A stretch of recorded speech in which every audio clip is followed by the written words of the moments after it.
إن الحمد لله نحمده ونستعينه ونستغفره ونعوذ بالله من شرور أنفسنا ومن سيئات أعمالنا من يهده الله فلا مضل له ومن يضلل فلا هادي له وأشهد أن لا إله إلا الله وحده لا شريك له وأشهد أن محمدًا عبده ورسوله أما بعد فإن خير الحديث كتاب الله وخير الهدي هدي محمد صلى الله عليه وسلم وشر الأمور محدثاتها وكل محدثة بدعة وكل بدعة ضلالة وكل ضلالة في النار. أعوذ بالله من الشيطان الرجيم. بسم الله الرحمن الرحيم. إنا أنزلناه في ليلة القدر وما أدراك ما ليلة القدر. ليلة القدر خير من 1000 شهر تنزل الملائكة والروح. معزز اور محترم سامعین، ماں اور بہنوں، آج یہ پہلی تاخرات ہے اور یہ وہ تاخرات ہے جس کے تعلق سے جناب محمد رسول اللہ صلی اللہ علیہ وسلم نے فرمایا تھا، من قام لیلۃ القدر ایمانا و احتسابا غفر لہ ما تقدم من ذنبہ. جس نے لیلۃ القدر کی رات کا قیام کیا ایمان کے ساتھ محاسبہ کرتے ہوئے، تو جس نے اپنا محاسبہ کرتے ہوئے اپنے آپ کو حقیقی معنوں میں رب کے سامنے حاضر کرتے ہوئے شب قدر کی قدر و منزلت کو سمجھتے ہوئے قیام کیا، نبی نے فرمایا اللہ اس کی پچھلی ساری خطائیں معاف فرما دیتا. یہ وہ رات ہے جس کے تعلق سے قرآن نے فرمایا انا انزلناہ فی لیلۃ القدر.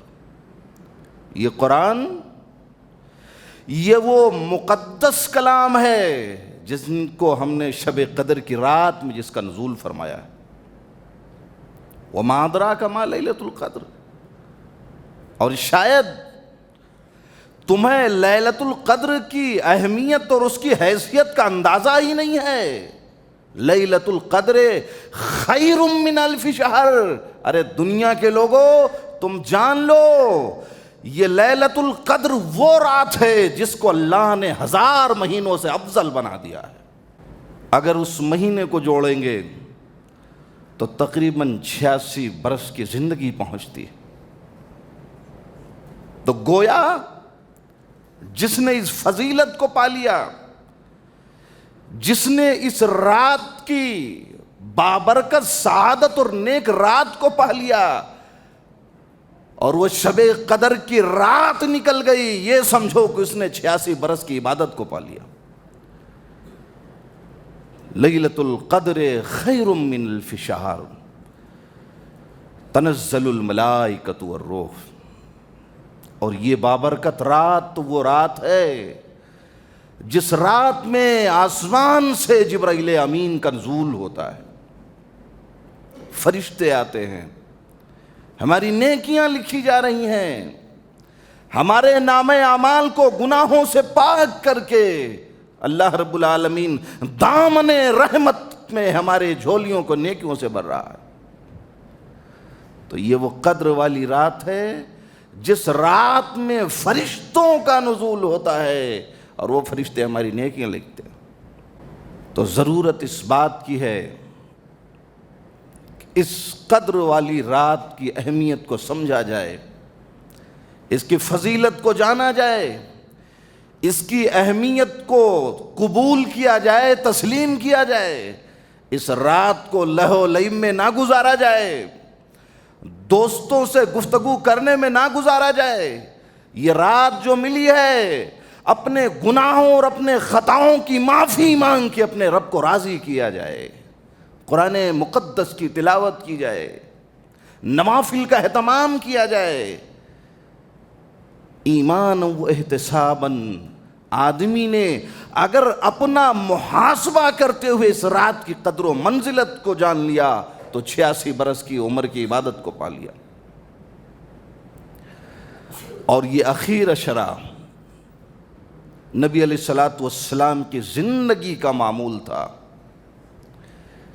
پورے رمضان آپ عبادت کرتے تھے, لیکن اخیر عشرہ جب آتا تھا تو مکمل طور پر دنیا سے بے پرواہ ہو کے رب کی عبادت میں لگ جایا کرتے تھے.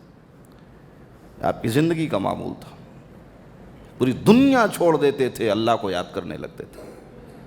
تو ہم اس رات کو ضائع نہ کرتے ہوئے یہ جو 10 راتیں ہیں اس میں ہم جاگیں, اللہ کی عبادت کریں, قرآن مجید کی تلاوت کریں, نوافل کا اہتمام کریں, اس کو خوش کرنے کی کوشش کریں. ایک مختصر سی بات تھی جو میں نے اس رات کے تعلق سے آپ کے سامنے عرض کر دی. آج 21ویں اور 22ویں پارے کی تفسیر کا خلاصہ آپ کے سامنے حاضر خدمت ہے. اللہ رب العالمین نے فرمایا اتل ما اوحی الیک من الکتاب واقم الصلاۃ, کہ جو کتاب اتاری گئی ہے وہ پڑھنے کے لیے اتاری گئی ہے. جو کتاب جبرائیل امین کے ذریعہ رسول امین پہ آئی ہے وہ پڑھنے کے لیے آئی ہے, لہٰذا پڑھنے والی کتاب کو مسلمانوں تمہیں پڑھنا چاہیے. اتل ما اوحی الیک من الکتاب, یہ پڑھنے کے لیے آئی ہے, لہٰذا مسلمانوں کو اس کتاب کو پڑھنا چاہیے.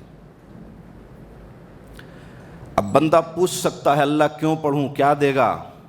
تو نبی علیہ الصلوۃ والسلام نے فرمایا سنو, من قرأ حرفا من کتاب اللہ فلہ حسنۃ والحسنۃ بعشر امثالها, لا اقول الف لام میم حرف ولكن الف حرف ولام حرف ومیم حرف.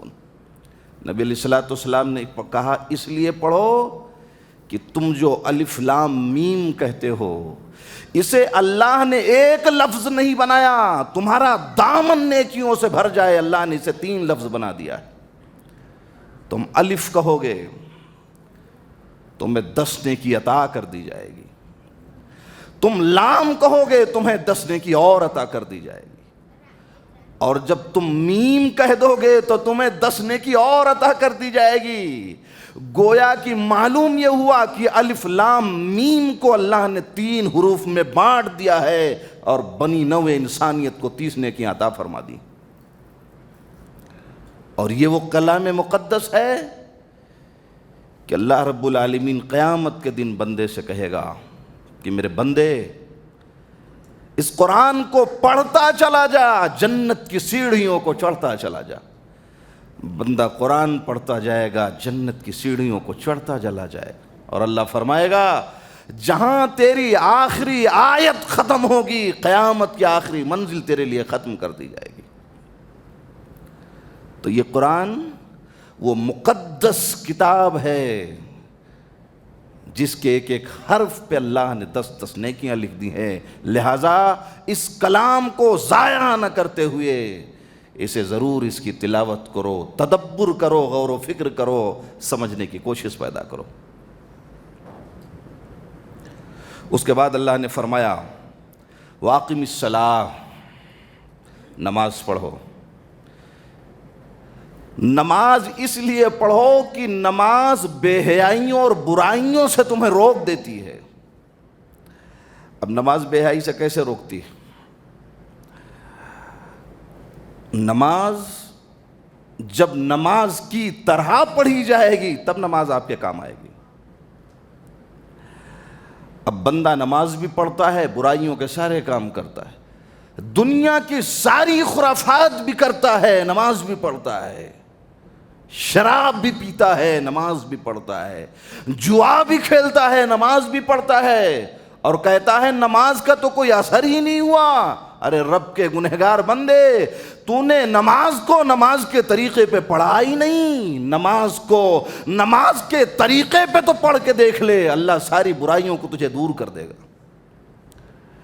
ایک ڈاکٹر ہے، آپ ڈاکٹر کے پاس جائیں گے، ڈاکٹر صاحب مجھے بخار ہے، میری طبیعت خراب ہے، وہ آپ کو دو چیزوں کی نصیحت کرے گا، کہے گا سنو یہ دوا دے رہا ہوں، دوا وقت پہ کھانا، یہ میری پہلی نصیحت ہے، اور جتنی پرہیزگاری میں بتا رہا ہوں اگر چاہتے ہو تمہیں مکمل شفا مل جائے تو میری نصیحت یاد رکھنا، سارے جتنے نقصان کی چیزیں چھوڑ دینا انہیں۔ ہم رک جاتے ہیں اور دوا ہمارے لیے کارگر ہو جاتی ہے۔ تو جس طرح ڈاکٹر کے بتلائے ہوئے فارمولے پہ دوا کارگر ہوتی ہے، آدمی اچھا ہو جاتا ہے، اسی طرح جناب محمد الرسول اللہ صلی اللہ علیہ وسلم کے بتلائے ہوئے فارمولے پہ اگر بندہ نماز پڑھنا شروع کر دے تو سارے برائیوں کے کام سے رک جائے گا۔ نماز پڑھتا ہے، نماز کے لیے پہلی چیز یہ ہے کہ ہمارے اندر اخلاص ہونا چاہیے۔ نماز کے لیے ضروری یہ ہے کہ جماعت کے ساتھ ہمیں نماز پڑھنی چاہیے۔ نماز کے لیے ضروری یہ ہے کہ ہمارا دل اللہ کی بارگاہ میں لگا ہوا ہونا چاہیے۔ آدمی نماز بھی پڑھتا ہے، دکان کی گنتی بھی کرتا ہے، بتاؤ نماز کا اثر کہاں سے ہوگا؟ آدمی نماز بھی پڑھتا ہے اور دنیا کے خیالات میں گم بھی ہو جاتا ہے، بتاؤ عرش والا تمہاری نماز کیسے قبول کرے گا؟ آدمی نماز بھی پڑھتا ہے، سارے خرافات بھی سوچتا ہے، بتاؤ نماز کیسے قبول ہو؟ تو نماز، ان سارے خرافات سے اپنے ذہن و دل کو پاک کر کے نماز پڑھو گے تب نماز قبول ہوگی۔ اور ایک چیز اور جان لو، تمہارا مال بھی حلال ہونا چاہیے، پوری رات نماز پڑھتے رہو، لیکن 10 روپیہ اگر مال حرام لگا ہے تمہاری نماز کبھی قبول نہیں ہوگی۔ رات بھر نماز پڑھتے رہو۔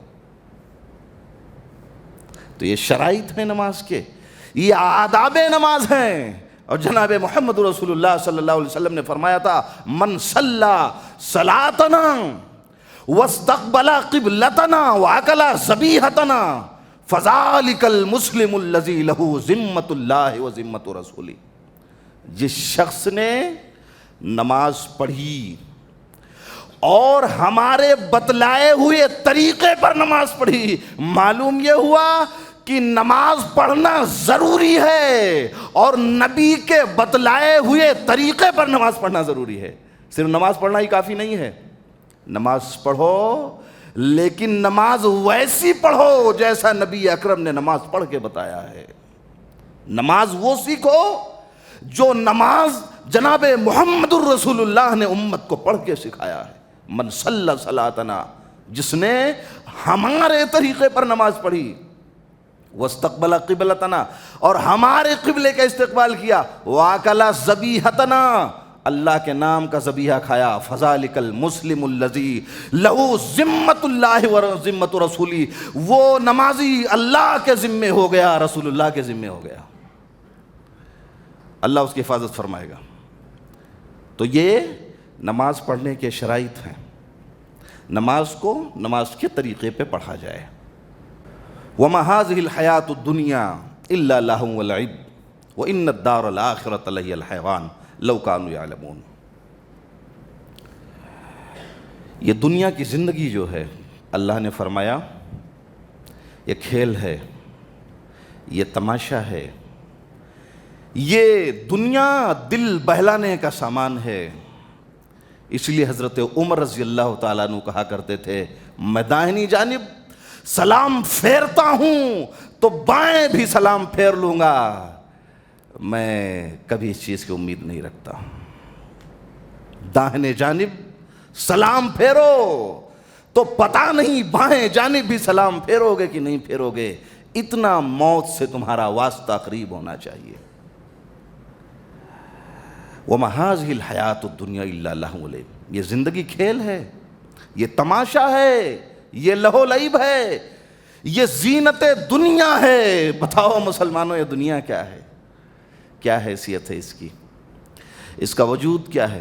ایک مداری آتا ہے اور گاؤں میں ڈمرو بجاتا ہے اور سارے گاؤں کے لوگ جمع ہو جاتے ہیں، بچے بھی، بوڑھے بھی، مرد بھی، عورتیں بھی، اور وہ ڈمرو بجانے والا مداری تماشے دکھاتا ہے، سانپ دکھاتا ہے، بچھو دکھاتا ہے، بچوں کا دل بہلاتا ہے، ان کے لیے سامان تفریح مہیا کرتا ہے، بچے خوش ہوتے ہیں، اسے انعام دیتے ہیں، وہ اپنا ڈمرو لیتا ہے، اپنے گھر لے کے چلا جاتا ہے۔ اسی طرح یہ دنیا یہ تفریح کا سامان ہے، اور جو کچھ یہاں کرو گے قیامت کے دن اسی کے تعلق سے تم سے حساب لینا پڑے گا۔ وَمَا هَٰذِهِ الْحَيَاةُ الدُّنْيَا إِلَّا لَهْوٌ وَلَعِبٌ وَإِنَّ الدَّارَ الْآخِرَةَ لَهِيَ الْحَيَوَانُ، اللہ نے فرمایا میں نے زندگی اگر کوئی بنائی ہے تو آخرت کی زندگی بنائی ہے، جس زندگی کا ایک دن ہی 50,000 سال کے برابر ہوگا۔ آدمی کے بھاگنے کا بھی کوئی امکان نظر نہیں آئے گا، صرف اور صرف حساب ہوگا، صرف اور صرف کتاب ہوگا۔ اس کے بعد اللہ نے فرمایا فَإِذَا رَكِبُوا فِي الْفُلْكِ دَعُوا اللَّهَ مُخْلِصِينَ لَهُ الدِّينَ فَلَمَّا نَجَّاهُمْ إِلَى الْبَرِّ إِذَا هُمْ يُشْرِكُونَ۔ آدمی اللہ کو پکارے نہ پکارے، لیکن جب وہ مشکل کی گھڑی میں پھنستا ہے تو سارے دنیا کے مددگاروں کو بھول کے، سارے شریک کرنے والوں کو بھول جاتا ہے، صرف اور صرف وہ اللہ کی ذات کو یاد کرتا ہے۔ حضرت اکرمہ رضی اللہ تعالیٰ عنہ ابو جہل کے بیٹے تھے۔ اب باپ کہاں ہے، بیٹا کہاں ہے؟ باپ کو تو ہدایت نہ ملی، لیکن حضرت اکرمہ کو ہدایت مل گئی۔ مکہ جب سن 8 ہجری میں فتح ہوا رمضان المبارک کے مقدس مہینے میں، تو حضرت اکرمہ مکہ سے فرار ہو گئے، کہا اگر مکہ میں رہوں گا تو مجھے مسلمان بننا پڑے گا۔ تو ایک کشتی میں سوار ہوئے اور کشتی ڈوبنے کے قریب ہو گئی، ہچکولے کھانے لگی۔ تو کشتی میں جتنے بھی لوگ سوار تھے کہا خلوص دل سے اپنے اللہ کو یاد کرو۔ اب حضرت اکرمہ پریشان ہو گئے، اس کشتی میں تو وہ بھی سوار ہیں جن کو بزرگوں کے سوا کوئی نظر ہی نہیں آتا ہے، اس کشتی میں تو بڑے بڑے پیر و مرشد سوار ہیں، اور وہ لوگ جنہوں نے کبھی اللہ کا نام نہیں لیا آج وہ کہتے ہیں کہ بتاؤ اللہ کو یاد کرو۔ یہ تو عجیب و غریب معاملہ ہے۔ تو کہا کہ جو اللہ اس ڈوبتی ہوئی کشتی کو بچا سکتا ہے وہی اللہ خوشمی میں بھی ساتھ دیتا ہے، جو اس دریا میں ساتھ دیتا ہے وہی دریا کے باہر بھی ساتھ دیتا ہے، اور اگر یہ کشتی میں ڈوبنے سے بچ گیا تو نبی کے پاس جاؤں گا اور محمد رسول اللہ کا کلمہ پڑھ لوں گا۔ اور کشتی بچ گئی، نبی علیہ السلام کے پاس دوڑے ہوئے تشریف لائے، اے اللہ کے رسول اب تک تو میں نے ایک مالک کو نہ جانا تھا، ایک خالق کو نہ پہچانا تھا، پوری زندگی آپ کلمہ لا الہ الا اللہ کی طرف بلاتے رہے، میں کبھی نہ گیا، لیکن آج کشتی میں جانا ہوا، کشتی نے مجھے رب کو پہچاننے کا طریقہ سکھا دیا، اے اللہ کے رسول مجھے کلمہ پڑھا دیجئے، میں مسلمان ہونا چاہتا ہوں۔ وہ اللہ جو سمندر میں بندے کو بچا سکتا ہے وہی سمندر کے باہر خشکی میں بھی بندے کی حفاظت فرماتا ہے۔ اور اس کے بعد اللہ نے فرمایا اللہ الذی خلقکم ثم رزقکم ثم یمیتکم ثم یحییکم هل من شرکائکم من یفعل من ذلکم من شیء، وہی اللہ ہے۔ اے کائنات کے لوگوں سنو، اللہ الذی خلقکم، وہی اللہ ہے جس نے تمہیں پیدا کیا، وہی اللہ ہے جس نے تمہیں روزیاں عنایت کی ہیں، وہی اللہ ہے جو تمہیں زندگی دیتا ہے، وہی اللہ ہے جو موت دے دے گا، وہی اللہ ہے جو دوبارہ میدان محشر میں تمہیں زندہ کرے گا۔ اللہ الذی خلقکم ثم رزقکم، معلوم یہ ہوا اللہ ہی روزی دینے والا، اللہ ہی پالنے والا، اللہ ہی موت دینے والا، اللہ ہی دوبارہ انسان کو زندہ کرنے والا. حل من شرکائکم من یفعل من ذلکم من شیء. بتاؤ دنیا کے لوگوں، میرے ساتھ انصاف کرو، انصاف کرو کائنات کے لوگوں. ہم نے تمہیں روزی بھی دی ہے، ہم نے تمہیں زندگی بھی دی ہے، ہم نے تمہیں مار بھی دیا ہے، زندہ بھی اٹھا دیا ہے. بتاؤ میرے ساتھ کون شریک ہے؟ اور اگر کوئی شریک نہیں ہے تو بتاؤ میرے ساتھ شرک کر کے آخر تم مجھے تکلیف کیوں پہنچا رہے ہو؟ میرا کون شریک ہے؟ اللہ الذی خلقکم من ضعف ثم جعل من بعد ضعف قوة ثم جعل من بعد قوة ضعفا وشیبا یخلق ما یشاء. ارے وہی اللہ ہے جس نے تجھے کمزور پیدا کیا تھا. آدمی ماں کے پیٹ سے نکلتا ہے وہ کمزور ہوتا ہے، اور وہی اللہ ہے جس نے اسے جوان کر کے طاقتور بنا دیا. کمزور تھا، طاقتور بنایا. اس کے بعد عمر ڈھل گئی، وہی اللہ ہے جس نے پھر کمزور کر دیا. تو اللہ فرماتا ہے میرے بندو، میں نے تمہیں موت دی، تمہیں زندگی دی، پھر موت دیا، پھر زندگی دیا. پیدا کیا کمزور بنایا تھا، جوان کیا مضبوط کیا، اور پھر بڑھاپے میں پہنچا کے تمہیں کمزور کر دیا. بتاؤ اتنا کام کرنے میں میرا کوئی شریک ہے؟ اگر شریک نہیں ہے تو میرے بندو مجھے بتاؤ، میرے ساتھ نا انصافی کر کے آخر تم شرک کیوں کرتے ہو؟ اور اللہ نے فرمایا وما یستوی الاعمی والبصیر. میرے بندو یہ تو بتاؤ کہ کیا اندھے اور بینا برابر ہو سکتے؟ نہیں. ولا الظلمات ولا النور. کیا روشنی اور تاریکی برابر ہو سکتے؟ فرمایا نہیں. ولا الظل ولا الحرور. کیا دھوپ اور چھاؤں برابر ہو سکتے؟ نہیں. تو اللہ نے فرمایا جس طرح سے روشنی اور تاریکی برابر نہیں ہو سکتے، جس طرح سے دھوپ اور چھاؤں برابر نہیں ہو سکتے، جس طرح سے اندھے اور بینا برابر نہیں ہو سکتے، اسی طریقے سے زندے اور مردے برابر نہیں ہو سکتے. لہذا اللہ زندہ ہے، جو مر گئے وہ مردے ہیں. عبادت زندے کی ہوتی ہے، کسی مردے کی نہیں ہو سکتی. اللہ زندہ ہے، جو مر گئے وہ مردے ہیں. عبادت زندے کی ہوتی ہے، کسی مردے کی نہیں ہوا کرتی. اور اللہ نے اپنی پہچان بتائی. وَمِنَ النَّاسِ مَن يَشْتَرِي لَهْوَ الْحَدِيثِ لِيُضِلَّ عَن سَبِيلِ اللَّهِ بِغَيْرِ علم. نوجوانوں یہ آیت کریمہ خصوصاً تمہارے لیے ہے کہ بعض لوگ ایسے ہیں جنہوں نے لہو لعب کو خرید لیا ہے. یہ گانے، یہ ناچ، یہ ڈانس کی محفلیں، یہ گندے اخبارات، یہ موبائل میں گندی تصویریں، یہ فلمیں، یہ تمہارا تھیٹروں میں جانا، یہ ناچنے والیوں سے لطف اندوز ہونا، یہ وہ سارے گناہ کے کام ہیں. یا ان سے محبت کر لو یا اللہ سے محبت کر لو. اگر ان گناہوں کے قریب گئے تو یاد کرو اللہ تم سے دور ہو جائے گا. تو خدا کے لیے یہ فلمیں دیکھنا چھوڑ دو، یہ لہو لعب کی مجلسوں میں جانا چھوڑ دو، یہ سارے خرافات، یہ گندے اخبارات کے گندے فوٹو، یہ لٹریچر، یہ قصے، یہ کہانیاں. نوجوانوں تم میں تو صلاح الدین ایوبی نظر آنا چاہیے، تم میں تو محمد بن قاسم نظر آنا چاہیے. بیت المقدس آج بھی پکار رہا ہے. ارے کوئی صلاح الدین ایوبی بن کے آ تو جائے صحیح. بیت المقدس ان یہودیوں سے آزادی کے لیے تمہارا منتظر ہے، اور تم زلف کی اسیروں میں چلے گئے، تم گندے کاموں میں چلے گئے، تم لہو لعب میں چلے گئے، اور ان لہو لعب نے تمہیں اللہ سے دور کر دیا. شیطان تو چاہتا ہے، اور وہ شیطان جس نے تمہارے باپ حضرت آدم کو جنت سے نکلوایا، جنت کا لباس تک اتروا لیا، وہی شیطان جس نے تمہارے باپ کو دھوکہ دیا آج بھی تمہارے پیچھے پڑا ہوا.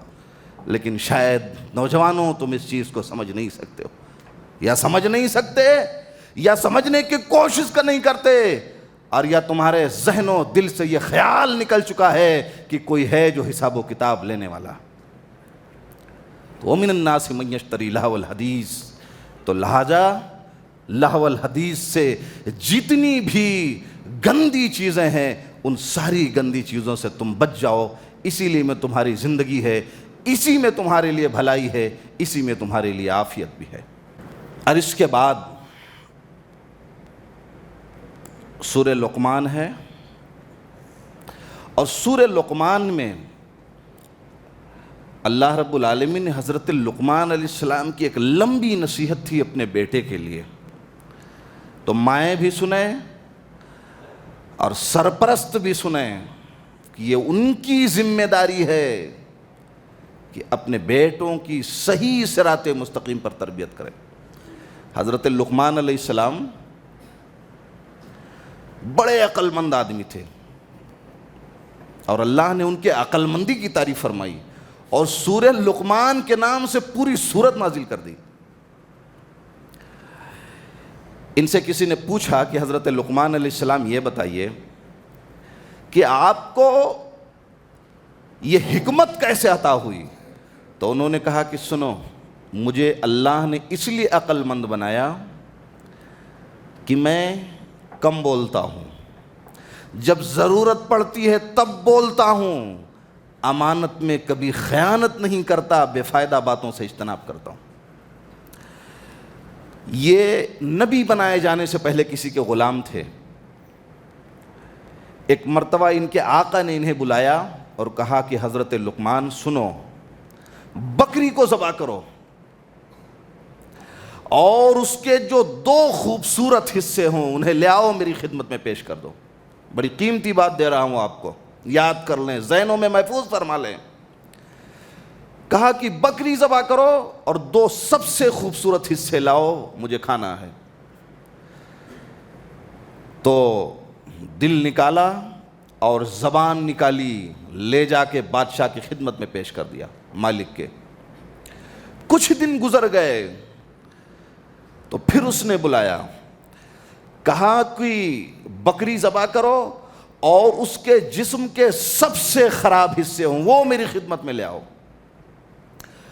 اس دن بھی انہوں نے دل نکالا اور زبان نکالی اور لے جا کے اپنے آقا کی خدمت میں پیش کر دیا۔ تو ان کے آقا نے کہا یار عجیب و غریب آدمی ہو، جب کہا اچھی چیز کو لاؤ تو دل اور زبان نکال کے لے آئے، اور جب کہا سب سے خراب حصے کو لے آؤ پھر دل اور زبان لے آئے ہو، تم تو یار عجیب و غریب آدمی ہو۔ کہا آقا بات یہ ہے کہ یہ دل اور زبان یہ جسم کے سب سے خوبصورت حصے ہیں، اگر یہ سلامت ہیں تو جسم سلامت ہے، اگر یہ بگڑ گئے تو پورا جسم خراب ہو جائے گا۔ تو معلوم یہ ہوا کہ وہ آدمی جو گناہوں میں ڈوبا ہوا ہو، جس کے سدھرنے کی کوئی امید باقی نہ ہو، دنیا کی ساری خطائیں کر رہا ہو، کبھی اللہ کو یاد نہ کرتا ہو اور نہ یاد کرنے کی کوشش کرتا ہو، آپ یوں سمجھ لیں کہ اس کا دل خراب ہو چکا ہے، اس کے سدھرنے کی امید ختم ہو چکی ہے۔ تو یہ دل، اس کو صاف رکھو اور زبان کو سلامت رکھو۔ تو وہی حضرت لقمان علیہ السلام ہے، اپنے بیٹے کو نصیحت کر رہے، وَإِذْ قَالَ لُقْمَانُ لِابْنِهِ وَهُوَ يَعِظُهُ يَا بُنَيَّ لَا تُشْرِكْ بِاللَّهِ إِنَّ الشِّرْكَ لَظُلْمٌ عَظِيمٌ۔ میرے بیٹے میں تجھے نصیحت کرتا ہوں، رب کی دھرتی پہ کبھی شرک مت کرنا۔ رب کی دھرتی پہ میرے بیٹے کبھی شرک مت کرنا۔ شرک یہ وہ بڑی بلا ہے جس کو اللہ نے ظلم عظیم فرمایا ہے۔ تو ضرورت اس بات کی ہے کہ ہمیں اپنی اولادوں کو کم سے کم شرک، توحید، بدعات، سنت، کم سے کم ان چیزوں کی جانکاری ان کی زندگی ہمیں دے دینا چاہیے۔ ان الشرک لظلم عظیم۔ حضرت یعقوب علیہ السلام بہت بڑے نبی گزرے ہیں، ان کی جب موت کا وقت آیا، دیکھیے آخرت کی یاد دیکھیے، باپ جب مرنے لگتا ہے تو بیٹے کو پتہ نہیں کتنی کتنی نصیحتیں کرتا ہے، سارے گڑے ہوئے خزانے آخری دن میں بتا دیتا ہے، اور انہیں اگر فکر ہے تو ایک چیز کی کہ میرے بچوں کی توحید سلامت رہے گی یا نہیں رہے گی، اور بلایا، کہا میرے بیٹو میری جان تب تک نہیں نکلے گی جب تک تم میری دربار میں آ کے یہ وعدہ نہ کر لو کہ میرے مرنے کے بعد تم عبادت کس کی کرو گے۔ تو بیٹوں نے کہا ابو آپ پریشان نہ ہوں، آپ جس کی عبادت کرتے تھے، جس کی عبادت حضرت ابراہیم نے کیا ہے، حضرت اسماعیل نے کیا ہے، حضرت اسحاق نے کیا ہے، ہم انہی کی عبادت کریں گے، ابو آپ پریشان نہ ہوں، ہم کبھی شرک نہیں کر سکتے۔ تو بچوں کو کم سے کم توحید اور شرک کا کم سے کم فرق بتلانا یہ ہماری اخلاقی ذمہ داری ہے، ورنہ اللہ قیامت کے دن ہم سے پوچھے گا۔ اس کے بعد فرمایا یا بنیا انہا ان تکو مثقال حبۃ من خردل فتکن فی صخرۃ او فی السماوات او فی الارض یاتی باللہ۔ میرے بیٹے ایک چیز اور سن لے، اگر تو گناہ کرے گا، اور گناہ چاہے کسی جنگل میں جا کے کر لے، کسی بیابان اور صحرا میں جا کے کر لے، یا رات کی تنہائی اور سناٹے میں کر لے، رائی کے دانے کے برابر بھی میرے بیٹے اگر گناہ کرے گا اللہ تجھے چھوڑنے والا نہیں ہے۔ یہ گناہ ہے ہمیں اپنے بچوں کو احساس کروانا۔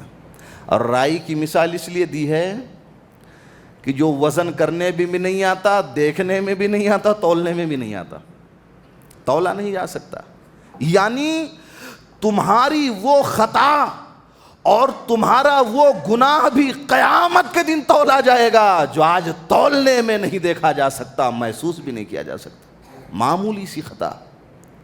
یعنی اگر یہاں تک نبی علیہ الصلوۃ والسلام نے فرمایا کہ اگر سینگ والی بکری نے بغیر سینگ والی بکری کو مارا ہوگا، قیامت کے دن اللہ اس سے بھی بدلہ دلوا کے رہے گا۔ اور اس کے بعد فرمایا وَلَا تُصَيِّرْ خَدَّكَ لِلنَّاسِ وَلَا تَمْشِ فِي الْأَرْضِ مَرْحًا۔ باپ اگر مالدار ہوتا ہے تو بعض بگڑی ہوئی اولادیں وہ ان کا پاؤں زمین پہ نہیں رہتا۔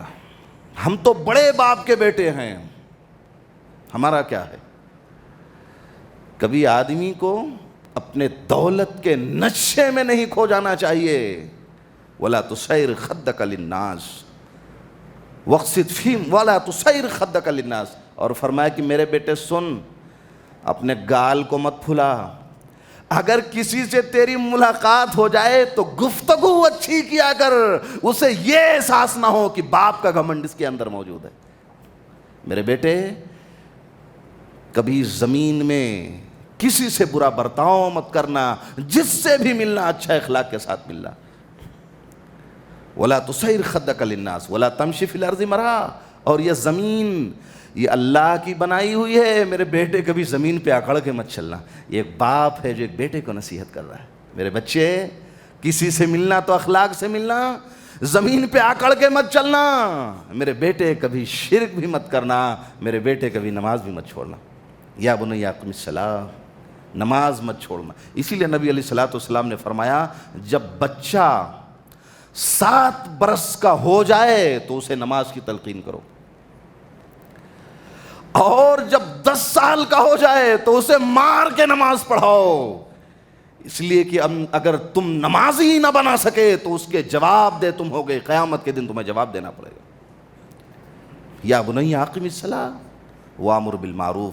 اور میرے بیٹے خود تمہیں اچھا انسان بن کے تو زندگی میں رہنا ہی ہے، اور دوسرا کام یہ کرنا ہے کہ بھٹکے ہوئے دوستوں کو بھی تمہیں سیدھے راہ پہ لانا ہے۔ اچھے لڑکوں کا انتخاب کرو، اگر وہ برے راستے پہ جا رہے ہیں تو ان کی اصلاح کرو، اور جب تم اصلاح کا بیڑا اٹھا کے چلو گے تو تمہارے لوگ دشمن بھی بن جائیں گے، وہاں تمہیں صبر بھی کرنا ہے۔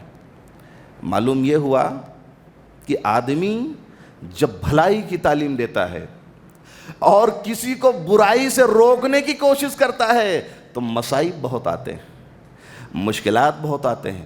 پوری انبیاء کی سیرت مطہرہ اس بات پر گواہ ہے کہ جتنے بھی انبیاء کرام اس دنیا میں آئے اور قوموں کی، امتوں کی بھٹکتی ہوئی، سسکتی ہوئی، بگڑی ہوئی انسانیت کی جب انہوں نے حقیقی معنوں میں اصلاح کرنے کی کوشش کی تو وہ سارے کے سارے لوگ دشمن ہو گئے، وہ سارے کے سارے لوگ قتل کی سازشیں کرنے لگے، مارنے کے در پہ آ گئے، شہر چھوڑوا دیا، گاؤں چھوڑوا دیا، سب کچھ چھوڑوا دیا، لیکن وہ کبھی ہمت نہیں ہارے۔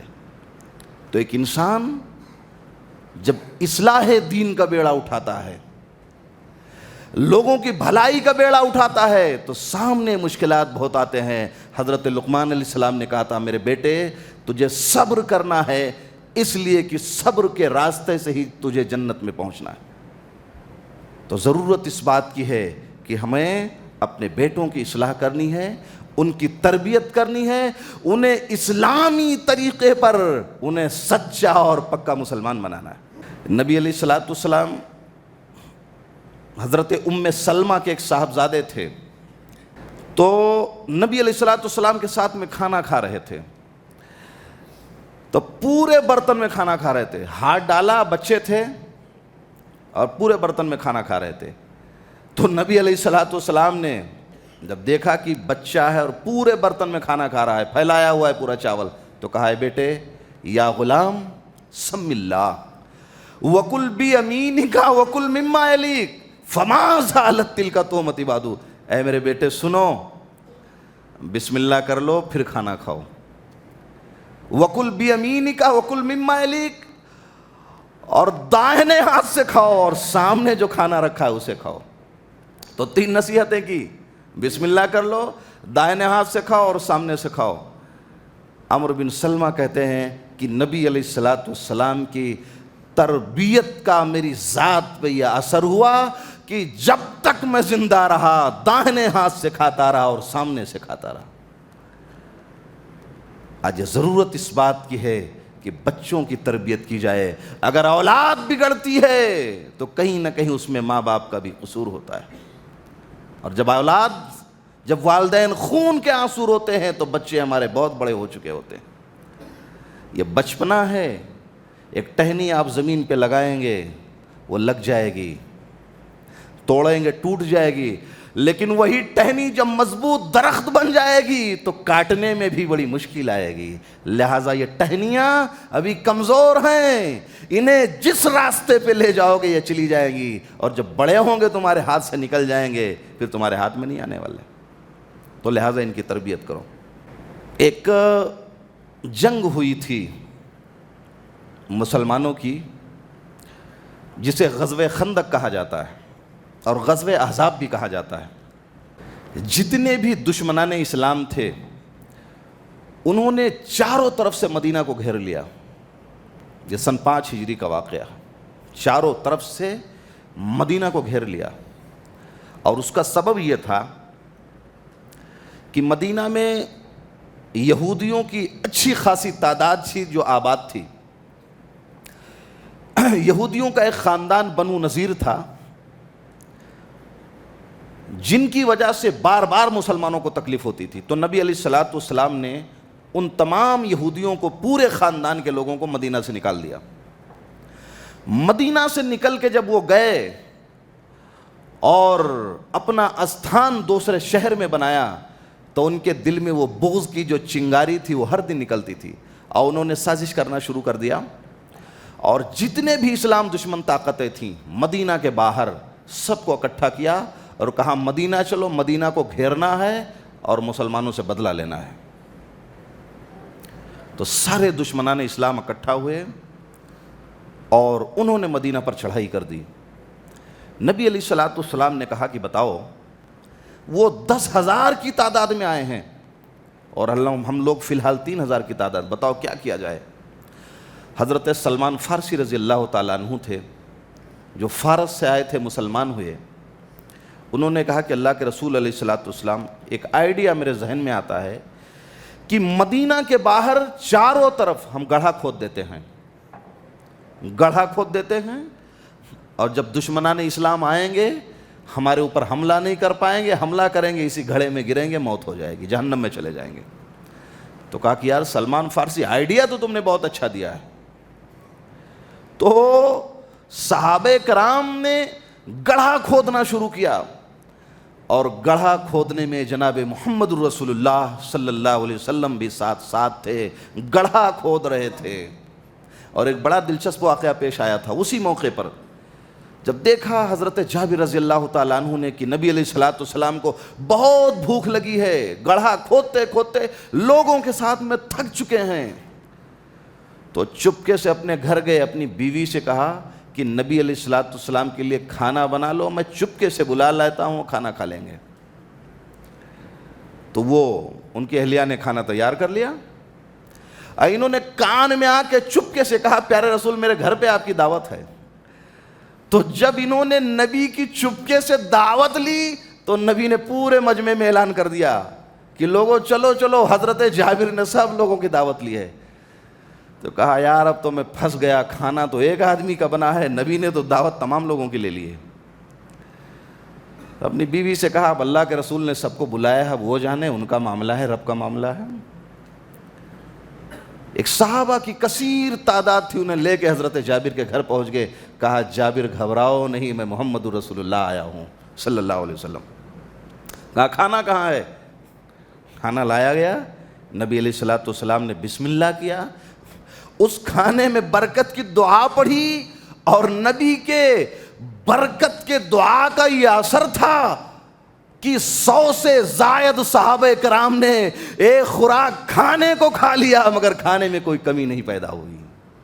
کھانا 100 سے زائد صحابہ کرام نے کھایا, اور کھانا جتنا حضرت جابر کی بیوی نے بنایا تھا اتنا کھانا باقی بچ گیا.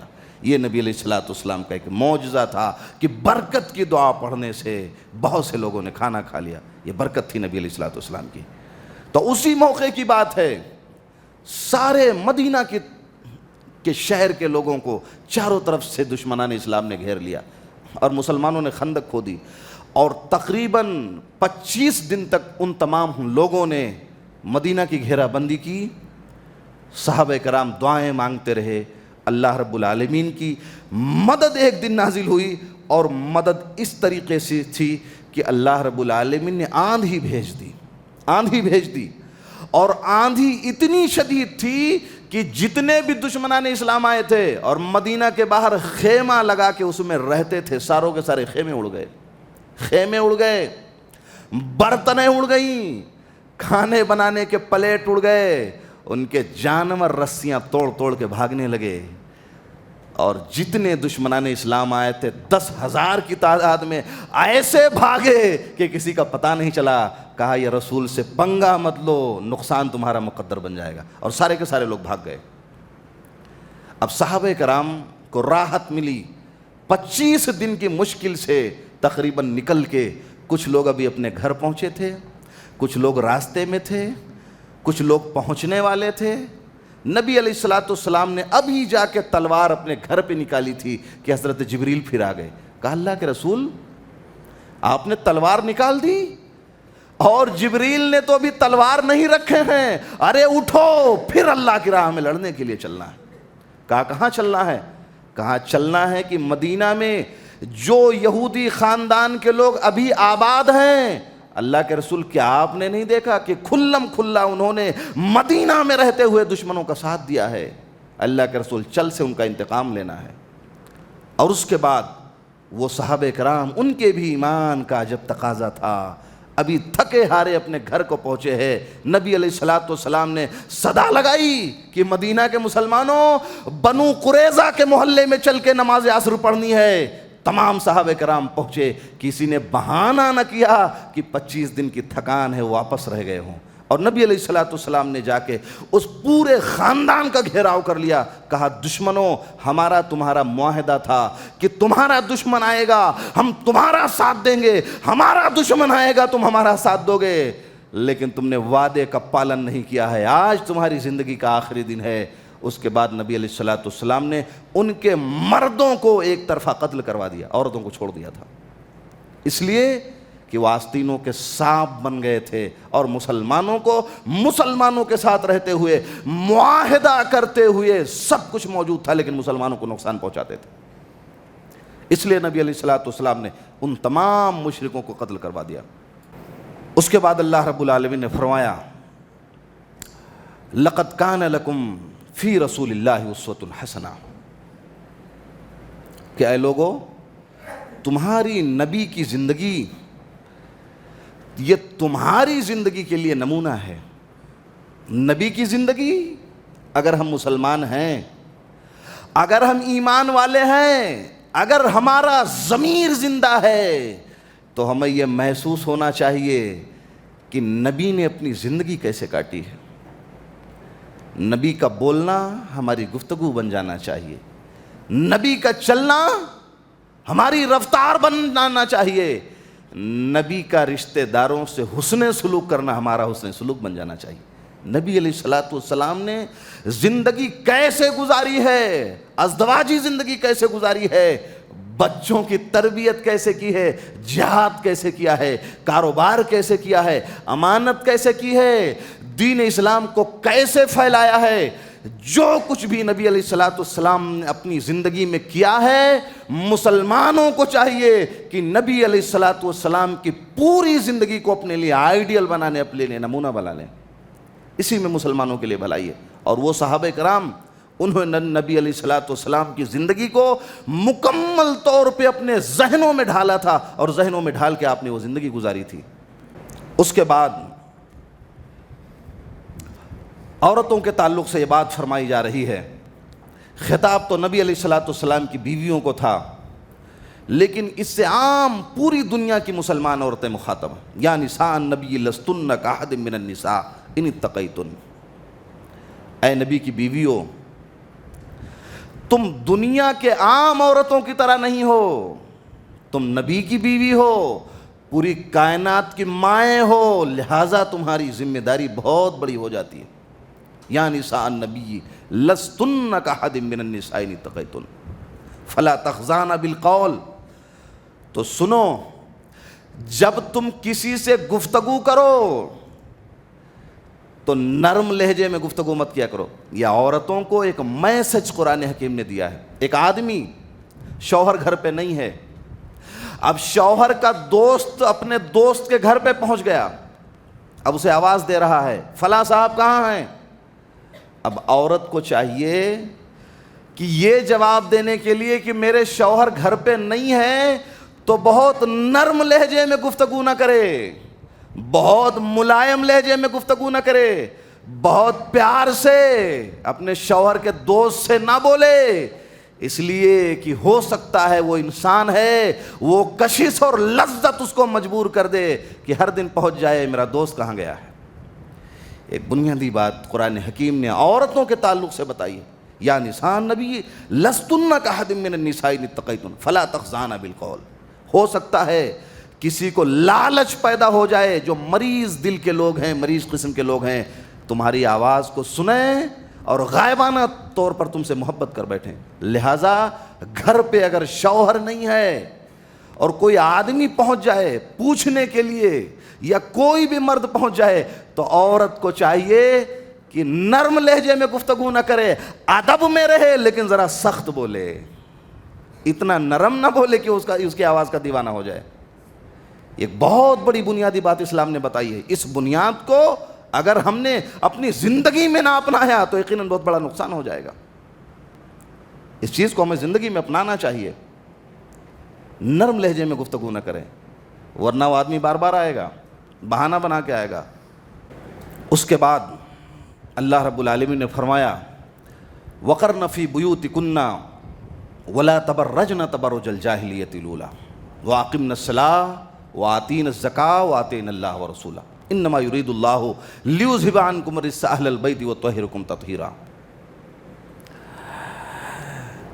کہ اے عورتو، تمہارے لیے لازم اور ضروری یہ ہے کہ تم پردے میں رہا کرو، اور زمانے جاہلیت کی طرح بناؤ سنگار کرتے ہوئے مت گھومو۔ یہ عورتوں کو اللہ رب العالمین خطاب کر رہا ہے۔ لہذا عورت کا مسکن، عورت کی جگہ اس کا گھر ہونا چاہیے۔ لہذا عورت بازاروں میں پھرنے کی چیز نہیں ہے، ہوٹلوں میں بیٹھنے کی چیز نہیں ہے، کلبوں میں بیٹھنے کی چیز نہیں ہے۔ وہ لوگ ہیں جن کا کلچر یہ ہے کہ ان کے ہاں عورتیں بازاری بن چکی ہیں۔ وہ اور لوگ ہیں جنہوں نے اپنا کلچر یہ بنا لیا کہ ان کی شان ہی یہی ہے کہ عورتیں مردوں کے بالمقابل ہیں۔ تو اگر عورتیں مردوں کے مقابلے میں ہیں تو بسوں میں ان کی سیٹیں الگ کیوں بنائی جاتی ہیں؟ ہر چیز میں مقابلہ ہے تو ظاہر سی بات ہے سارے معاملات یکساں کرنے چاہیے۔ دیکھیے اللہ رب العالمین نے مرد میں ایک الگ خوبیاں پیدا کی ہیں اور عورت میں ایک الگ خوبیاں پیدا کی ہیں، دونوں اپنے اپنے خوبیوں کے مالک ہیں، اور جس کے اوپر جو ذمہ داری اللہ نے دی ہے اسے اس ذمہ داری کا پالن کرنا چاہیے۔ مرد کو معاشی جھمیلوں کا ذمہ دار بنایا، مرد جائے گا مال کما کے لائے گا. عورت کو گھر کی ملکہ بنایا, عورت گھر کی بادشاہ ہے, لہٰذا وہ گھر میں رہے گی, پردے میں رہے گی. وقرن فی بیوتکن ولا تبرجن تبرج الجاہلیۃ الاولى, تم اپنے گھروں میں رہو اور گھروں میں تمہارے لیے رہنا, اسی میں تمہارے لیے عزت ہے. واقمنا الصلاۃ, نماز قائم کرو. وآتینا الزکاۃ, اور زکوٰۃ دیا کرو. اب عورت کہاں سے دے گی, وہ تو کماتی نہیں. تو معلوم یہ ہوا کہ عورتوں کو صاحب نصاب بنایا جائے تاکہ وہ بھی اللہ کی راہ میں مال خرچ کیا کرے. صرف مرد ہی نہ خرچا کرے, مسجد میں آئے 500 دے کے چلے جائیں. عورتوں کو بھی دینا چاہیے کہ تم مسجد میں جا رہی ہو, تم بھی ڈال دینا, ان کے مہر کا حصہ ہے. اب تو ایسے ایسے مرد ہیں جو ان کا مہر بھی کھا جاتے ہیں, اور ایسے ایسے ہیں جو مر جاتے ہیں اور مہر کی رقم بھی نہیں دیتے ہیں. اب تو عورت ہے بیچاری, اب آئی ہے, اس کی مجبوری ہے, آپ دیں نہ دیں, آپ شوہر ہیں, آپ کی حکمرانی ہے, وہ آپ سے ڈرتی ہے, آپ سے خوف کھاتی ہے, لیکن یہاں نہیں دیں گے وہاں دینا پڑے گا. مہر یہ عورت کا حصہ ہے, عورت کا حق ہے. یہ وراثت اس کے باپ کی وراثت میں اس کا حصہ ہے, یہی وہ مال ہوگا. جب مل جائے گا تو عورت مضبوط بنے گی, اور جب عورت مضبوط ہوگی تو وہ مسجد میں آئے گی تو مال ڈالے گی, مسجد کے غلے میں پیسہ بھیجے گی. اسے بھی جنت میں جانا ہے, اسے بھی ثواب کمانا ہے, اسے بھی نیکیاں کمانا ہے. اسی لیے اللہ نے فرمایا واقمنا الصلاۃ, نماز قائم کریں. وآتینا الزکاۃ, زکوٰۃ دیتی رہیں. وآطعنا اللہ ورسولہ, اللہ اور اس کے رسول کی اطاعت بھی کرتی رہیں. تو عورت پردے کی چیز ہے, لہٰذا اسے بے پردہ نہ کیا جائے. آج دیکھیے امریکہ چلے جائیے, یورپ چلے جائیے, اخبارات پڑھیے, 50% عورتیں ایسی ہیں. اس گندے کلچر بے پردگی کی دین ہے کہ 50% عورتیں بن بیاہی ماں بن رہی ہیں, یہ ان کا کلچر ہے. کتنے ایسے دواخانے کھلے ہوئے ہیں جو صرف اسی کام کے لیے ہیں کہ ان کے پیٹ میں بچہ ہے, اس کو ختم کرنا ہے. یہ اس مغربی کلچر کی دین ہے, اس گندے کلچر کی دین ہے. تو ظاہر سی بات ہے اسلام نے اس گندے کلچر سے مسلمانوں کو نکالا ہے, اس خرافات سے نکالا ہے, اس ذہنی مریض اور گندگی سے مسلمانوں کو نکالا ہے. وَلَا تَبَرُّجْنَ الْجَاهِلِيَّةِ الْأُولَىٰ وَأَقِمْنَا الصَّلَاةَ وَآتِينَا الزَّكَاةَ وَأَطِيعْنَا اللَّهَ وَرَسُولَهُ. اور نیکی کے معاملے میں عورت اور مرد دونوں کو برابر بنایا ہے. حضرت ام سلمہ رضی اللہ تعالیٰ عنہ نے ایک بات کہی تھی ایک مرتبہ, اور بعض صحابیات کے ذہن میں یہ بات ہوتی تھی کہ اللہ تعالیٰ جب کوئی آیت نازل کرتا ہے تو مردوں کو کیوں خطاب کرتا ہے, عورتوں کو کیوں نہیں کرتا. ظاہر سی بات ہے کہ ہم بھی اسلام کے مکلف ہیں, اور نماز ان کے اوپر ہے تو نماز ہمارے لیے ہے, رمضان کے روزے ان کے لیے ہیں تو ہمارے لیے بھی ہے, نوافل کا اہتمام ان کے لیے تو ہمارے لیے بھی ہے. تو جتنی ذمہ داریاں اللہ نے مردوں پہ ڈالی ہیں, عورتوں پہ بھی ڈالی ہیں. لیکن معاملہ کیا ہے کہ جب اللہ خطاب کرتا ہے تو مردوں سے کرتا ہے, عورتوں سے نہیں کرتا. تو اللہ رب العالمین نے یہ آیت کریمہ نازل کی, ان المسلمین والمسلمات والمؤمنین والمؤمنات والقانتین والقانتات والصادقین والصادقات والصابرین والصابرات والخاشعین والخاشعات والمتصدقین والمتصدقات والصائمین والصائمات والحافظین فروجهم والحافظات. ایک بہت لمبی چوڑی آیت کریمہ اللہ نے نازل کر دی. کہا عورتوں سنو, تمہیں یہ شکوہ ہے کہ مردوں کے ساتھ ہمارا نام کیوں نہیں آتا, اتنی بڑی آیت نازل کر دی اور تمہارا نام لیا ہے. ان المسلمین والمسلمات, مسلمان مرد مسلمان عورتیں, والمومنین والمومنات, مومن مرد ہوں مومن عورتیں ہوں, والقانتین والقانتات, اللہ کے فرما بردار مرد ہوں اللہ کی فرما بردار عورتیں ہوں, والصادقین والصادقات, صدقہ دینے والے مرد ہوں صدقہ دینے والی عورتیں, والخاشعین والخاشعات, اللہ سے ڈرنے والے مرد ہوں اللہ سے ڈرنے والی عورتیں ہوں, والذاکرین اللہ کثیرا والذاکرات, اللہ کا ذکر کرنے والے مرد ہوں اللہ کی ذکر کرنے والی عورتیں ہوں.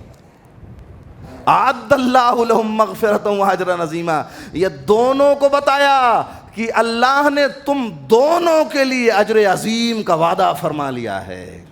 جتنا اجر عظیم مردوں کو دینے کا وعدہ فرمایا ہے اتنا ہی اجر عظیم تمہیں دینے کا وعدہ فرمایا، لہٰذا یہ شکوہ مت کرو کہ تمہارا نام نہیں لیا ہے۔ اتنی بڑی آیت میں نے نازل کی، اور صدقے سے لے کے، زکوٰۃ سے لے کے، عبادت سے لے کے، ڈرنے سے لے کے، خوف خدا سے لے کے، نماز سے لے کے، ہر چیز تک مردوں کے ساتھ ہم نے تمہارا نام جوڑ دیا ہے۔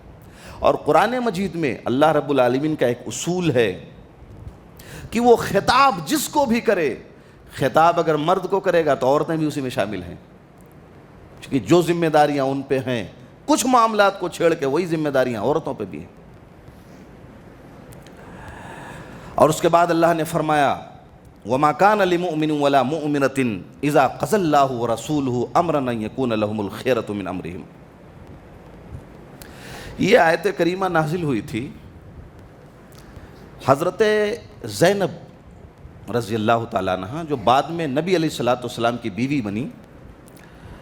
آپ صلی اللہ علیہ وسلم سے پہلے ان کی شادی حضرت زید بن حارثہ سے ہوئی تھی، اور زید بن حارثہ کا معاملہ یہ تھا کہ غلام تھے، اور مدینہ کی منڈی بازار میں یہ بکنے کے لیے آئے تھے، کسی نے ان کو پکڑا تھا اور بیچ دیا تھا، اور حضرت خدیجہ رضی اللہ تعالیٰ عنہ جو عرب کی بہت بڑی تاجرہ تھیں، زید کو خرید لیا تھا، اور خریدنے کے بعد جب نبی علیہ السلام سے آپ کا نکاح ہوا تو نبی علیہ السلام کو دے دیا، کہا یہ زید ہے، لے لو، یہ آپ کی خدمت کرے گا۔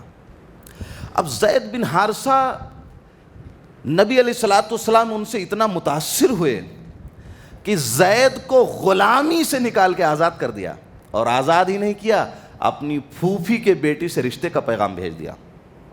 دیکھیے وہ غلام ہے اور کہاں اتنا بڑا اعلیٰ خاندان، لیکن نبی علیہ السلام ہیں کہ ایک غلام کو آزاد کیا اور اپنی پھوپھی کے بیٹی سے رشتے کا پیغام بھیج دیا۔ تو حضرت زینب رضی اللہ تعالیٰ عنہ کو یہ رشتہ پسند نہیں آیا۔ اب ناپسند آنے کی وجہ یہ تھی کہ وہ غلام تھے بیچارے، اور منڈی میں بیچے گئے تھے، گرچہ آزاد ہو گئے لیکن غلامی کا داغ ان کے دامن سے نہ گیا، اور یہ بڑے خاندان کی تھیں، تو اس خاندان کی جاہ و حشمت، مقام و مرتبہ، ان کے ذہن میں یہ خیال آتا میں اس غلام سے شادی کیسے کروں۔ اور وہی حضرت زید رضی اللہ تعالیٰ عنہ ہیں، جب ان کے گھر والوں کو پتہ چلا کہ زید نبی علیہ السلام کے پاس ہیں، تو ڈھیر سالہ مال لے کے آئے تھے، روپیہ لے کے آئے تھے، کہا تھا اللہ کے رسول یہ میرا بیٹا ہے، آپ نے خریدا ہے، ٹھیک ہے، جتنی قیمت کہے دے دوں، مگر میرا پیارے رسول میرا بیٹا مجھے واپس کر دیجیے۔ اللہ کے رسول نے کہا بیٹا آپ کا ہے، آپ لے جائیے، ہمیں مال نہیں لینا ہے، لیکن زید سے جا کے گفتگو کر لیجئے، زید جانا چاہتا ہے تو جا سکتا ہے۔ زید گئے، زید کے پاس باپ گئے، دو بھائی آئے تھے، دونوں بھائی گئے، اور بڑی دیر تک سمجھانے رہے، زید میں تمہارا باپ آیا ہوں۔ بھائی سمجھاتا رہا، میرے بھائی مان لے تیرا خون آیا ہے تجھے گھر لے جانے کے لیے۔ زید نے کہا بھائی ہو اپنی جگہ، باپ ہو اپنی جگہ، مگر رسول نے جو محبت دی ہے وہ بھائی بھی قربان ہے، وہ باپ بھی قربان ہے، میں گھر پہ نہیں جا سکتا، باپ کے ساتھ نہیں جا سکتا۔ وہ زید تھے جنہوں نے نبی علیہ السلام سے ایسی محبت کی تھی، اور اس محبت کا تقاضا تھا کہ نبی علیہ السلام نے ان کو آزاد کر دیا۔ تو بہرحال حضرت زینب تیار نہیں تھی، لیکن جب تیار نہیں ہوئیں تو اللہ نے جبریل امین کو بھیجا، وَمَا كَانَ لِمُؤْمِنٍ وَلَا مُؤْمِنَةٍ إِذَا قَضَى اللَّهُ وَرَسُولُهُ أَمْرًا أَن يَكُونَ لَهُمُ الْخِيَرَةُ مِنْ أَمْرِهِمْ۔ ارے زینب، اللہ اور اس کے رسول اگر کسی چیز کے بارے میں فیصلہ کر دیں تو آدمی کا اختیار ختم ہو جاتا ہے۔ اللہ نے کہا، رسول نے کہا فلاں سے شادی کر لو، تو اب تمہارا یہ اختیار نہیں ہے کہ تم کہو کہ ہم شادی نہیں کریں گے، تمہارا اختیار ختم ہو چکا ہے۔ تو عام انسانوں کے لیے ہے کہ اللہ اور اس کے رسول کا جب فیصلہ ہو جائے تو اسے مان لینا چاہیے۔ ایک صحابی تھے حضرت جلیبیب رضی اللہ تعالیٰ عنہ، بڑے غریب آدمی تھے۔ تو ایک دن نبی علیہ السلام کے پاس آئے اور کہا پیارے رسول کیا میری شادی نہیں ہوگی؟ بڑے مایوس تھے بیچارے۔ کہا کہ ہاں یار تمہیں شادی تو کر لینا چاہیے، لیکن کہا کہ اللہ کے رسول شادی تو کر لوں، مگر میں اتنا غریب آدمی ہوں، مجھے اپنی بیٹی کون دے گا؟ نبی علیہ السلام غور و فکر میں ڈوب گئے اور ایک بڑے گھرانے میں رشتہ بھیجوا دیا۔ کہا سنو تم چلے جاؤ فلاں آدمی کے گھر، رشتے کیسے کیسے ہوتے تھے۔ نہ تیاری ہے، نہ چھکائی ہے، نہ 2 کوئنٹل مٹھائی ہے، نہ 20-50 لوگوں کو جانا ہے، نہ دن تاریخ رکھنا ہے. کہا شادی ٹھیک ہے تمہاری کرواتا ہوں، رک جاؤ. فلاں مسلمان کے گھر چلے جاؤ اور اس سے کہہ دینا کہ رسول نے تمہیں سلام بھیجا ہے. تو وہ بیچارے خوشی خوشی گئے اور اس کے گھر پہ دروازہ کھٹکھٹایا. میاں بیوی نکلے تو کہا کہ پیارے رسول نے تمہیں سلام بھیجا ہے. اب وہ گھر میں جشن کا ماحول پیدا ہو گیا. ارے رسول نے سلام بھیجا ہے، پورے گھر کے لوگ جشن کا ماحول پیدا ہو گیا. سلام قبول کیا کہ رسول کا سلام آیا ہے. اس کے بعد کہا سنو، رسول نے ایک بات اور کہی ہے. کہا کیا کہا ہے؟ کہا کہ رسول نے کہا ہے تمہارے گھر میں جو بیٹی ہے نا اسے میرے نکاح میں دے دو. اب گھر میں ماتم ہو گیا. وہ اتنے بڑے خاندان کے لوگ تھے اور وہ کالا کلوٹا غریب صحابی بیچارہ جس کے پاس مہر کے بھی پیسے نہیں تھے. اب ماں باپ حیرت زدہ. سلام ملا تو بڑے خوش ہوئے، رسول کا سلام آیا، اور پیغام ملا تو مایوسی چھا گئی. کہا اب کیا ہوگا؟ تو ماں باپ کے ارادے ذرا وہ ڈگمگ ہونے لگے. لیکن بیٹی بڑی نیک تھی، وہ باہر نکل کے آئی اور ماں باپ کے پاس گئی اور کہا کہ امی اور ابو دونوں سن لیجئے، اگر نبی علیہ الصلوۃ والسلام نے اس نکاح کا پیغام بھیجا ہے اور گزارش کی ہے تو یہ لڑکا کیسا ہے کیسا نہیں ہے، کیا ہے کیا نہیں ہے، گھر ہے نہیں ہے، مکان ہے نہیں ہے، کاروبار ہے نہیں ہے، کچھ بھی نہیں ہے. نبی نے کہا ہے واپس مت جانے دیجئے، میرا نکاح پڑھوا دیجئے. ایسی ایسی خواتین تھیں. وما كان لمؤمن ولا مؤمنة اذا قضى الله ورسوله امرا ان يكون لهم الخيرة من امرهم. اللہ نے کہہ دیا، پیارے رسول نے کہہ دیا، تو اب کسی کو گنجائش نہیں ہے کہ اس میں اپنا اختیار باقی رکھے. تو بہرحال شادی حضرت زینب کی ہو گئی تھی اور حضرت زید بن حارثہ سے ہوئی، لیکن وہی خاندانی جاہ و حشمت حضرت زینب کے دل میں آتا تھا. بہرحال اللہ نے نبی علیہ السلام کے ذہن میں یہ بات ڈالی کہ یہ طلاق ہو جائے گا، اور طلاق ہونے کے بعد حضرت زینب وہ آپ کے نکاح میں چلی جائیں گی. حضرت زینب کا نکاح گویا اللہ تعالیٰ نے پڑھایا تھا. کوئی قاضی نہیں تھا، کوئی مہر نہیں تھا، کوئی پڑھانے والا نہیں تھا. اللہ نے کہا نکاح ہو جائے، نکاح ہو گیا. یہ نکاح اللہ نے پڑھایا تھا. اتنا بابرکت نکاح تھا. اچھا جب نکاح ہو گیا، ایک آیت کریمہ اور پڑھ دوں میں آپ کو. یا ایھا الذین آمنوا لا تدخلوا بیوت النبی الا یؤذن لکم الی طعام غیر ناظرین اناہ. اب وہ تو آیت کریمہ اس تعلق سے نازل ہوئی تھی. تو نبی علیہ الصلوۃ والسلام نے ولیمہ کرنا چاہا تو صحابہ کرام کی دعوت لی. اب ایک اصول آپ سمجھ لیں، اپنی زندگی کے لیے بہت کام آئے گا. کوئی آدمی ہماری دعوت لیتا ہے اور اپنے گھر پہ بلاتا ہے تو اس کے گھر پہ ہمیں کب جانا چاہیے؟ اب ایک سمجھنے کی بات ہے. بعض لوگ بہت پہلے پہنچ جاتے ہیں اور دھرنا دے کے بیٹھ جاتے ہیں. اس کے گھر میں جگہ ہے کہ نہیں ہے، کتنی جگہ ہے کتنی نہیں ہے. تو کم سے کم کچھ آداب ہیں، کچھ شرائط ہیں. اب حضرت زینب رضی اللہ تعالیٰ عنہا کی شادی ہوئی اور نبی نے ولیمے کی دعوت لی صحابہ کرام کی. تو بہت سے صحابہ کرام گئے اور بہت پہلے پہنچ گئے. بہت پہلے پہنچ گئے، ٹھیک ہے، کھانا بھی کھا لیا اور نبی علیہ الصلوۃ والسلام کا چھوٹا سا گھر، اور وہاں سے ہلنے کو بھی نام نہیں لے رہے ہیں. کھانا بھی کھا لیا، وقت سے پہلے بھی پہنچ گئے اور ہلنے کا بھی نام نہیں لے رہے ہیں. اب نبی علیہ الصلوۃ والسلام کو دل میں تکلیف پہنچ رہی ہے، اور وہ تو علیم بذات الصدور ہے، دل کی بات جان لیتا ہے. اب نبی علیہ الصلوۃ والسلام کے دل میں یہ جو کسک اور ملال تھی کہ کھانا کھا کے بیٹھے ہوئے ہیں اور جانے کا نام نہیں لے رہے ہیں. اللہ نے کہا کہ جبریل میرے نبی کو تکلیف ہو رہی ہے، تم آسمان پہ کیا دیکھتے ہو، زمین پہ اتر جاؤ. حضرت جبرائیل امین تشریف لائے اور یہی آیت کریمہ لے کے آئے تھے، اور یہی آیت کریمہ شان نزول کا مقصد بنا. یا ایھا الذین آمنوا لا تدخلوا بیوت النبی الا یؤذن لکم الی طعام غیر ناظرین اناہ ولکن اذا دعیتم فادخلوا فاذا طعمتم فانتشروا ولا مستانسین للحدیث. کیا ہے لوگو، جب کوئی تمہاری دعوت لے تو کھانا پک جائے تب جاؤ، اور کھانا کھا لو تو دھرنا دے کے بیت مت جاؤ، اپنے گھر واپس چلے جایا کرو. یہ اصول دعوت کا بتلایا گیا ہے. یہ اصول مجلس میں سارے بیٹھے ہوئے لوگ اپنی زندگی کا مقصد بنا لیں، ماحصل بنا لیں کہ کسی کو تکلیف مت دے کسی کے گھر جا کے، ورنہ دوبارہ آپ کی دعوت بھی نہیں لے گا، نقصان آپ کا ہو جائے گا. اور اگر اسے راحت دیں گے تو بار بار آپ کی دعوت لے گا. تو بہرحال کسی کو ہمیں نقصان نہیں پہنچانا چاہیے. اس کے بعد حضرت موسیٰ علیہ السلام کی جو قوم تھی، جو بڑے بے حیا لوگ تھے، یہ ننگے نہاتے تھے اور موسیٰ علیہ السلام شرمیلے آدمی تھے. تو یہ بیچارے کیا کرتے تھے؟ ننگے نہیں نہاتے تھے، کم سے کم جسم پہ کچھ پہن لیتے تھے. تو جب یہ کپڑا پہن کے نہاتے تو یہ بنی اسرائیلی اتنے بدماش تھے، کہتے تھے کہ ان کو کوڑھ کا مرض ہو گیا ہے اس لیے کپڑا پہن کے نہاتے ہیں.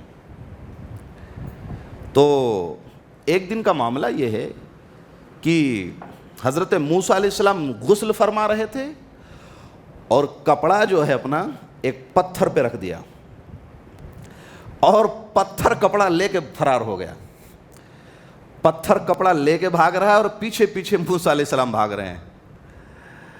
اور وہ پتھر کپڑا لے کے جو ہے انہی لوگوں کی مجلس میں پہنچ گیا جو لوگ یہ کہا کرتے تھے کہ ان کو کوڑھ کا مرض ہے اس لیے اپنا بدن چھپاتے ہیں، ان کو عیب ہے بدن میں. تو ان لوگوں نے جب دیکھا موسیٰ علیہ السلام کو پیچھے پیچھے پتھر کے پہنچے اپنا کپڑا لینے کے لیے، تو ان لوگوں نے دیکھا کہ بڑے خوبصورت جسم ہیں، اعضاء سلامت ہیں، کہیں کوئی عیب نہیں ہے، کوئی نقص نہیں ہے، کوئی بیماری نہیں ہے.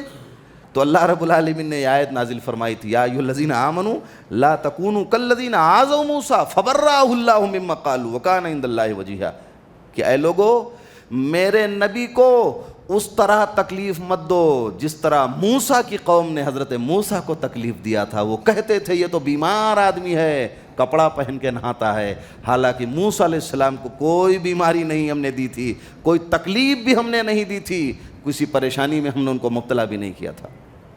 اور نبی علیہ السلام کے بارے میں اس لیے اللہ نے ایک بات کہی کہ ایک مرتبہ نبی علیہ السلام غنیمت کا مال تقسیم کر رہے تھے. تو کسی نے کہا تھا کہ اے نبی علیہ السلام آپ انصاف کیوں نہیں کرتے؟ ایک منافق تھا.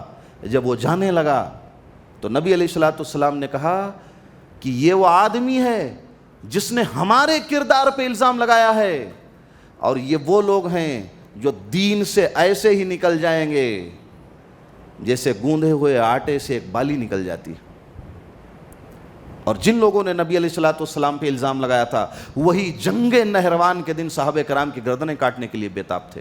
وہی لوگ سارے کے سارے بعد میں گمراہ ہو گئے اور صحابہ کرام سے لڑنے کے لیے آ گئے تھے، لڑنے کے لیے صحابہ کرام سے آ گئے تھے اور ننگی تلواریں نکال لی تھیں. اور اتنے عبادت گزار لوگ تھے وہ جو گمراہ ہوئے تھے کہ نبی علیہ السلام نے فرمایا کہ اگر ان کی عبادتوں کو دیکھو گے تو صحابہ اپنی عبادتوں کو کم جانو گے، ان کے قرآن کی تلاوت سن لو گے تو کہو گے ہم تو بالکل کمزور ہیں، ہماری ان کے سامنے کوئی حیثیت نہیں ہے. نمازیں وہ ایسی پڑھتے تھے کہ ان کے نمازوں کے آگے صحابہ کرام سمجھتے تھے ہماری نمازوں کی حیثیت کیا ہے. لیکن نبی کے راستے سے بھٹک گئے، اللہ نے انہیں دین سے بھٹکا دیا اور اپنی رائے دین میں قائم کی اور جنگ نہروان پہ لڑنے کے لیے آئے تھے. چند گھنٹوں کے اندر صحابہ کرام نے 700 خوارجیوں کا گردن قلم کر دیا تھا. ایک بڑی تاریخی بحث ہے، منہج سلف کے نام سے یوٹیوب میں ایک تقریر ملے گی آپ کو، وہ میری تقریر آپ سن سکتے ہیں. بڑی تاریخی تقریر ہے جس پہ اس موضوع پہ ہم نے بحث کی ہے. تو یہ وہ لوگ تھے. تو اللہ رب العالمین نے وہی بات فرمائی، ان اللہ و ملائکتہ یصلون علی النبی یا ایھا الذین آمنوا صلوا علیہ وسلموا تسلیما. نبی علیہ السلام پر آسمان کے فرشتے بھی درود و سلام بھیجتے ہیں اور روئے زمین کے لوگ بھی درود و سلام بھیجتے ہیں، اللہ بھی درود و سلام بھیجتا ہے. لہٰذا اللہ فرما رہا ہے کہ میرے فرشتوں، میرے بندوں، جب فرشتے درود و سلام بھیجتے ہیں میں درود و سلام بھیج رہا ہوں، اللہ درود و سلام بھیج رہا ہے، تو تم کائنات کے لوگو تم بھی رسول پہ درود و سلام بھیجا کرو. اور تو صحابہ کرام نے پوچھا کہ اللہ کے رسول علیہ السلام وہ درود و سلام کون سا ہے؟ تو اللہ کے نبی علیہ السلام نے درود ابراہیمی پڑھ کے بتا دیا تھا اللہم صلی علی محمد وعلی آل محمد کما صلیت علی ابراہیم وعلی آل ابراہیم انک حمید مجید، اللہم بارک علی محمد وعلی آل محمد کما بارکت علی ابراہیم وعلی آل ابراہیم انک حمید مجید۔ یہ درود ہے، یہ درود ابراہیم ہی ہے جو نبی علیہ السلام نے پڑھ کے بتائی تھی۔ بقیہ مسلمانوں نے پتہ نہیں کتنے درود نکال دیے، کہاں کہاں سے لے آئے، اس کا شریعت سے کوئی ثبوت نہیں ملتا۔ اس کے بعد ایک آخری بات جو میں آپ سے کروں گا وہ والدین کے تعلق سے، وَوَصَّيْنَا الْإِنسَانَ بِوَالِدَيْهِ حَمَلَتْهُ أُمُّهُ كُرْهًا وَوَضَعَتْهُ كُرْهًا۔